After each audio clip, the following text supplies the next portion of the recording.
G'day guys, and welcome to mcajimbos world. Today we're in the town of Gingin. Now Gingin is kind of a rural town, only about an hour, just over an hour and 10 minutes from Perth. So yeah, it's filled with kind of interesting things like this.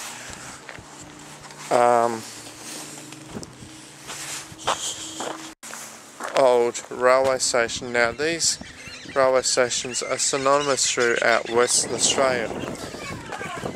Not a lot of them are still around, but they were pretty much synonymous with West Australian history.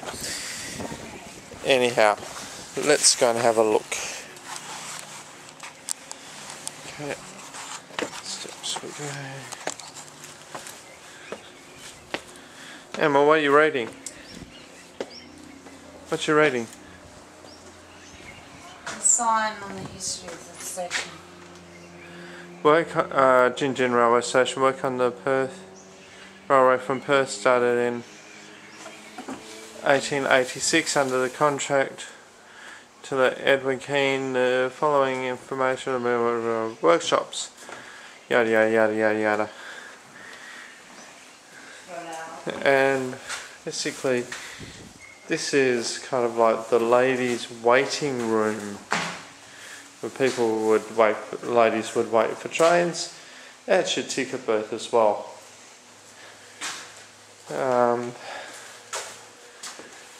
And this is the platform. Perth trains would come up and down this line this way, coming up to going to Kalgoorlie or whatever. It was coming from Kalgoorlie, it will go down that way to Perth. And it's just the other side of the line. Now, this is a station that was built by the Melbourne Railway Society Corporation in much by in the 1800s. So it's quite a significant building. It's all heritage listed. And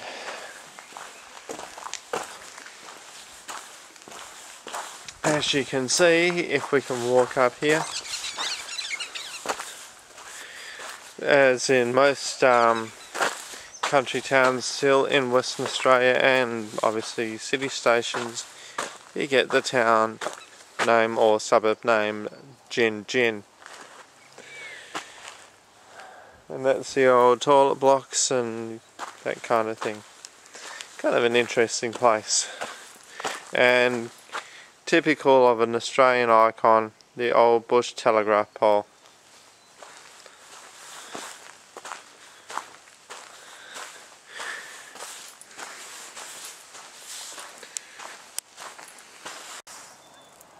Guys, if you ever come to Gingin, the best place to get food, pub grub, is the old Gingin Hotel.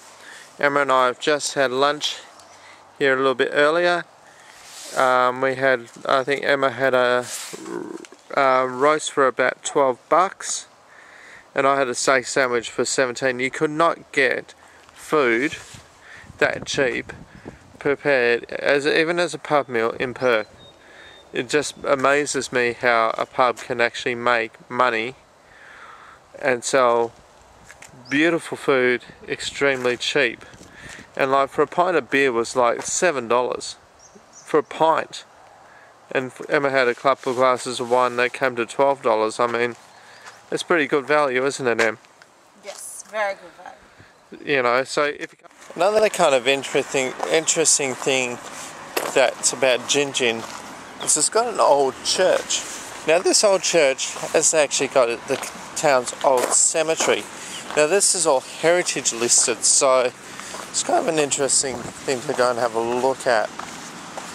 I know it's a kind of a morbid thing, but and also next door to the old cemetery is this huge park.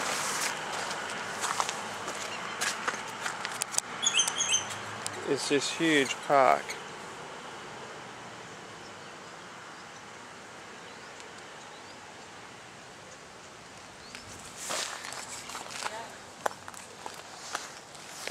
Let's go and have a look at Let's go and have a little bit of a look-see in the St. Luke's Cemetery.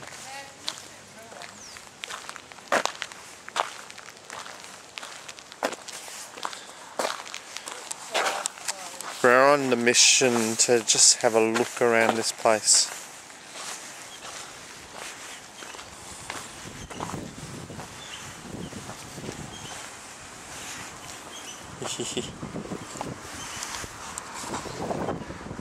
Just have a look at these guys. Yep. It's a tourist attract thing, Bubs. It's on the tourist map.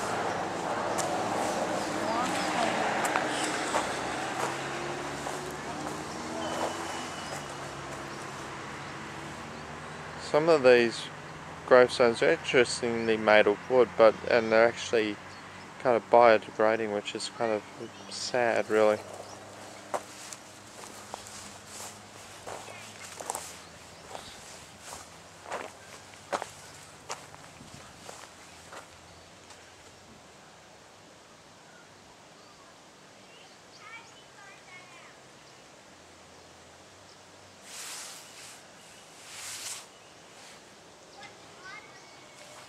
But look at this old church.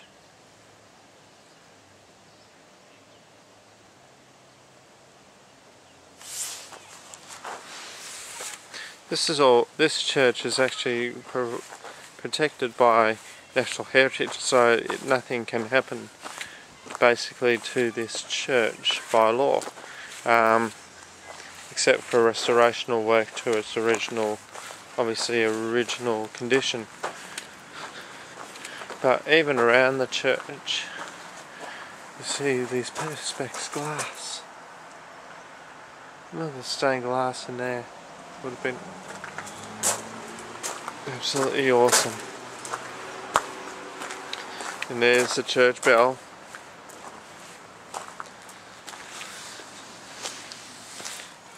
You just see these ones, 1903. Now these gravestones are over 100 years old. See, this person died of 71 years. It's amazing. 1889, 77 years.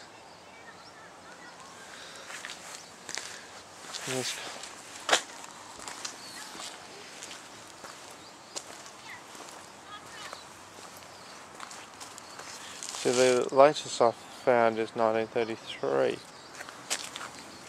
Amazing. Absolutely amazing.